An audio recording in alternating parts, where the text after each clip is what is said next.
আসসালামু আলাইকুম। আজকে আমরা কথা বলবো সাইবার সিকিউরিটি নিয়ে। সাইবার সিকিউরিটি টার্মটা একটু ভয়ংকর লাগে শুনতে, তাই না? আসলে এত ভয়ংকর না ব্যাপারটা। দেখো সিকিউরিটি জিনিসটা কি? সিকিউরিটি মানে নিরাপত্তা। ধরো আমাদের বাসায় আমরা যদি নিরাপত্তা দিতে চাই বা আমাদের বিল্ডিং এ যদি আমরা কোনো নিরাপত্তা দিতে চাই, তাহলে সেখানে একটা সিকিউরিটি গার্ড থাকে। তো সিকিউরিটি গার্ডের কাজ কি? ধরো বাসায় যেন চোর ঢুকতে না পারে অথবা ধরো আজেবাজে কেউ কোনো ক্ষতি না করতে পারে। সো ইন্টারনেটে বা এই সাইবার ওয়ার্ল্ডে এখানেও কিন্তু বিভিন্ন ধরনের আজেবাজে ব্যাপার ঘটে, হ্যাঁ? বিভিন্ন ধরনের খারাপ মানুষ আছে যারা কিন্তু তোমার ক্ষতি করতে পারে। কি ক্ষতি করতে পারে? ধরো তোমার কম্পিউটার ইন্টারনেটের সাথে সংযুক্ত, সেই কম্পিউটারের মাধ্যমে তোমার কোনো সেনসিটিভ ডেটা বা তোমার কোনো ছবি যেটা তুমি শেয়ার করতে চাও না, অথবা মনে করো তোমার কোনো পাসওয়ার্ড যেটা তুমি চাও না অন্য কেউ জানুক, এই বিষয়গুলো কিন্তু মানুষজন, খারাপ মানুষ যারা, তারা কিন্তু এই ইন্টারনেটের বিভিন্ন সাইবার অ্যাটাকের মাধ্যমে চুরি করার চেষ্টা করে। তো এই বিষয়টা আমরা জানবো যে কিভাবে আমরা এই সাইবার সিকিউরিটির বা সাইবার নিরাপত্তা এনশিওর করতে পারি এবং এ ব্যাপারে আমাদের কি কি করণীয় থাকে এবং এই বিষয়টার রিলেটেড যে টার্মস গুলো আছে সেগুলো সম্পর্কে আমরা জানবো। আমরা ইন্টারনেটে কিছু কমন সাইবার থ্রেট সম্পর্কে জানবো, মানে যে ধরনের নিরাপত্তা ঝুঁকি আছে সেই বিষয়গুলো সম্পর্কে জানবো। প্রথমে আমরা জানবো ভাইরাস সম্পর্কে। তোমরা ভাইরাসের নাম নিশ্চয়ই শুনেছো। আমাদের শরীরে যখন কোনো ভাইরাস ঢুকে তখন কি হয়, ভাইরাসগুলা নিজেরা নিজেরা বংশবৃদ্ধি করতে থাকে এবং খুব দ্রুত এই ভাইরাসগুলা বাড়তে থাকে এবং আমরা অসুস্থ হয়ে যাই। এই ভাইরাসগুলো দমন করার জন্য ডাক্তাররা কিন্তু অনেক সময় অ্যান্টিবায়োটিক প্রেসক্রাইব করে। সেই অ্যান্টিবায়োটিকটা যখন আমরা খাই নির্দিষ্ট নিয়মে, তখন কিন্তু আস্তে আস্তে সেটা ভাইরাসটাকে কন্ট্রোল করতে পারে এবং আমরা আস্তে আস্তে সুস্থ হয়ে যেতে থাকি। কম্পিউটারের ভাইরাসটা ঠিক এরকমই। এটা হচ্ছে এক ধরনের প্রোগ্রাম এবং এক ধরনের খারাপ প্রোগ্রাম, যেটা মূলত তোমার কম্পিউটারে বিভিন্ন রকম ক্ষতি করে থাকে। যেমন ধরো কোনো ফাইল ডিলিট করা অথবা মনে করো যে কোনো কিছু করাপ্ট করে দেওয়া, সে এইগুলা এইভাবে জিনিসটাকে তোমার ক্ষতি করে। তো ভাইরাসটাও কম্পিউটারে অনেক সময় দেখা যায় যে অনেক সংখ্যায় বাড়তে থাকে এবং তোমার স্পেস গুলাকে শেষ করে দেয়। সো কম্পিউটারের ভাইরাসটা দমন করার জন্য কি করতে হবে? আমাদের অ্যান্টিভাইরাস ইনস্টল করতে হবে।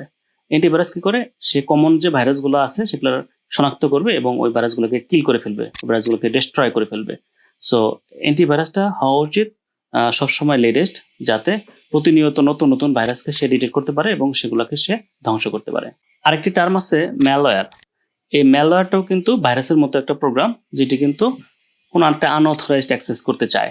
হয়তো মনে করো তোমার একটা প্রোগ্রাম যেটার জন্য এই ম্যালওয়্যার হতে পারে একটা সিকিউরিটি থ্রেট। সো ম্যালওয়্যারকে দমন করার জন্য অ্যান্টি ম্যালওয়্যার অথবা অ্যান্টিভাইরাসের মতো প্রোগ্রামগুলো আছে, যেগুলো কিন্তু তোমার কম্পিউটারে যদি তুমি ইনস্টল করে রাখো অথবা প্রোটেকশন দাও, তাহলে কিন্তু ম্যালওয়্যারটাকে তুমি কন্ট্রোল করতে পারবে। ফিশিং। ফিশিং ব্যাপারটা কি? ধরো ইন্টারনেটে যখন কেউ তোমার পরিচিত বা বন্ধু সেজে তোমার কোনো তথ্য হাতিয়ে নেওয়ার চেষ্টা করে, এই ব্যাপারটা হচ্ছে ফিশিং। বিশেষ করে সোশ্যাল মিডিয়াতে যখন অপরিচিত কেউ তোমাকে কোনো লিঙ্ক পাঠায়, এখানে যদি তুমি ক্লিক করো তাহলে কিন্তু এই লিঙ্কে ক্লিক করলে তোমার কোনো একটা প্রোগ্রাম এক্সিকিউট হয়ে তোমার কাছ থেকে গুরুত্বপূর্ণ তথ্য চলে যেতে পারে। কাজেই ইন্টারনেট যখন ব্যবহার করব আমরা, তখন আমরা চেষ্টা করব এই আননোন পার্সন অথবা আননোন কোনো লিঙ্ক যদি কেউ দেয় এগুলাতে ক্লিক করবো না বা এগুলা থেকে সচেতন থাকবো। যদি কেউ ধরনের কোনো কিছু করার চেষ্টা করবো, আমরা বুঝে যাবো যে এটা ফিশিং। সো ওখানে আমরা ট্র্যাপে পা দেবো না। হ্যাকিং ব্যাপারটার সাথে তো তোমরা নিশ্চয়ই পরিচিত, তাই না? ধরো কোনো একটা সফটওয়্যার প্রোগ্রাম অথবা কোনো একটা ইন্টারনেট সিকিউরিটি, এটাকে যখন ব্রেক করে কোনো কিছু অ্যাক্সেস করা হয়, তখন সেটাকে হ্যাকিং বলে। সো এটা হতে পারে কোনো একটা প্রোগ্রাম অথবা কোনো কোনো একটা মানুষ যেটা নির্দিষ্ট প্রক্রিয়ার মাধ্যমে তোমার কোনো ইনফরমেশন বা তথ্য নিয়ে যাওয়ার চেষ্টা করে। এবং হ্যাকিং এর মাধ্যমে দেখবো যে অনেক সময় ব্যাংকের থেকে টাকা ট্রান্সফার করে হ্যাকাররা তাদের ব্যাংক অ্যাকাউন্টে নিয়ে যায়, ঠিক আছে? সো হ্যাকিং ব্যাপারটাকে প্রোটেক্ট করার জন্য বিভিন্ন ধরনের টেকনোলজি আছে। এটা অনেক অ্যাডভান্সড বিষয়, বাট তোমরা অ্যাটলিস্ট এটুকু জানো যে হ্যাকিং কে প্রতিরোধ করার জন্য অনেক ধরনের সিকিউরিটি মেজার্স নিতে হয়।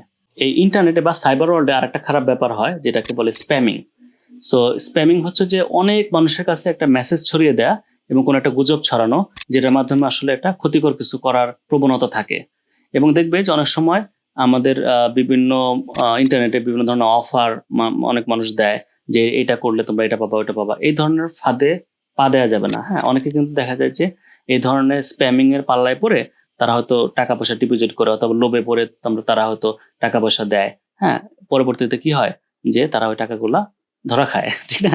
তো আমরা স্প্যামিং এ পা দেবো না, হ্যাঁ? আমরা বুঝে যাবো যে আসলে কোনো একটা মানুষ যখন খারাপ ইন্টেনশন নিয়ে আমাদের মেসেজ করে, তো এটা প্যাটার্ন দেখলে যাতে আমরা বুঝতে পারি যে এটা একটা স্প্যামিং, ঠিক আছে? বর্তমান সাইবার ওয়ার্ল্ডে নতুন আরেক ধরনের খারাপ বিষয় চলে আসছে, সেটা হচ্ছে ডিপ ফেক। ডিপ ফেক কি? ধরো তুমি একটা ভিডিও দেখলে সোশ্যাল মিডিয়াতে, তোমার এক বন্ধু রাস্তায় কোনো একটা গাড়ি ভাঙচুর করতেছে অথবা কোনো একটা খারাপ কাজ করতেছে। তো তুমি হয়তো ভাবতেছো যে আমার বন্ধুটা এত ভালো, সেই খারাপ কাজটা কিভাবে করতে পারে। হতে পারে এটা আসলে সে করেনি, এটা একটা ডিপ ফেকের মাধ্যমে করা হয়েছে। তো ডিপ ফেকের মাধ্যমে কোন একটা মানুষের অথবা কোন একটা বিষয়ের উপরে মনে হবে যে জিনিসটা এক্স্যাক্টলি সেম। হ্যাঁ, হয়তো মানুষের এক্সপ্রেশন, তার হাঁটা চলা, বা যে কাজটা করতেছে দেখে অনেক রিয়েল মনে হবে, কিন্তু আসলে এটা একটা ফেক। আগে অনেক খারাপ মানুষ আছে যারা ভিডিও এডিটিং এর মাধ্যমে এই কাজগুলো করতো, বাট এখন ডিপ ফেকের মাধ্যমে জিনিসটাকে আরো রিয়েল এবং বাস্তব মনে হয়, বাট আদতে এগুলো হচ্ছে ডিপ ফেক। কাজে আমাদের সচেতন থাকতে হবে, আমরা যেন ইন্টারনেটে আননেসেসারি কোনো ভিডিও বা ছবি টবি না দিই। তো যখন যারা এই ধরনের ডিপ ফেক তৈরি করে, তারা কিন্তু আমাদের বিভিন্ন ধরনের ছবি এবং ভিডিওকে অ্যানালাইসিস করে ডিপ ফেক তৈরি করে। সো আমাদের এই বিষয়টাকে খেয়াল রাখতে হবে। বর্তমান ইন্টারনেটের যুগে আমাদের নিজেদের নিরাপত্তার দায়িত্ব কিন্তু আমাদের নিজেদেরই নিয়ে নিতে হবে। তা না হলে আমরা কিন্তু অনেক ক্ষতির সম্মুখীন হব। যেমন আমরা ইতিপূর্বে যে ধরনের সাইবার থ্রেটের কথা শুনলাম, হ্যাকিং বা স্প্যামিং কিংবা ডিপ ফেক অথবা ভাইরাস, তো এই বিষয়গুলোতে আমরা যেরকম সচেতন হব, অ্যাট দ্য সেম টাইম কিছু বিষয় আছে যেগুলো করলে আমরা কিন্তু খুব সহজেই নিজেদেরকে প্রোটেক্ট করতে পারবো। যেমন আমরা যখন অনলাইনে কোনো একটা অ্যাকাউন্ট তৈরি করি, সেখানে কিন্তু আমরা স্ট্রং পাসওয়ার্ড দেবো। হ্যাঁ, যে পাসওয়ার্ডটা সহজে অনুমান করা যায় না এবং কেউ ওটা ভাঙতে পারবে না। হ্যাঁ, তো ওই ধরনের স্ট্রং পাসওয়ার্ড দেওয়ার কিছু নিয়ম কানুন আছে, ওগুলো দিয়ে আমরা আমাদের অ্যাকাউন্টগুলো প্রোটেক্ট করব। আমরা আমাদের সেন্সিটিভ ইনফরমেশন গুলা, যেমন ধরো আমাদের credit card information, banking information কিংবা ধরো পাসওয়ার্ড, এগুলা এমন কোনো জায়গায় রাখবো না যেখান থেকে মানুষজন অ্যাক্সেস করতে পারে। সো এই বিষয়গুলো আমরা খেয়াল রাখবো। আমরা আমাদের কমন যে নেটওয়ার্ক, ধরো ওয়াইফাই, এই ওয়াইফাই এর পাসওয়ার্ডটাকে একটু স্ট্রং পাসওয়ার্ড দেওয়ার চেষ্টা করব, এবং ওয়াইফাই এর নেটওয়ার্কটাকে কিন্তু আমরা হাইড করে রাখতে পারি, যাতে আনঅথরাইজ বা কেউ বা আননোন কেউ আমাদের এই ওয়াইফাই এর এই নেটওয়ার্কটাকে দেখতে না পায়। ইন্টারনেটের সিকিউরিটির জন্য আরেকটা ব্যাপার খুব ইম্পর্টেন্ট, সেটা হচ্ছে ফায়ারওয়াল।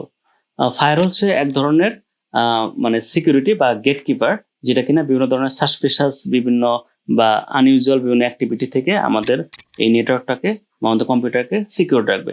সো আমাদের এটা একটা টেকনিক্যাল বিষয়, কিভাবে আর কি ফায়ারওয়াল কনফিগার করতে হয় বা ফায়ারওয়ালকে এনাবল করতে হয়, সেই বিষয়টা আমরা জেনে আমরা আমাদের কম্পিউটার বা নেটওয়ার্ককে সিকিউর করতে পারবো।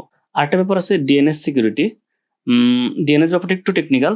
এটা হচ্ছে ডোমেইন নেম সার্ভার। আমরা যখন কোনো ব্রাউজারে কোনো ওয়েবসাইটে যাই তখন একটা ইউআরএল লিখি, তো ইউআরএল থেকে আসলে মূলত আইপি অ্যাড্রেস দিয়ে আমরা কোনো একটা সাইট ব্রাউজ করি।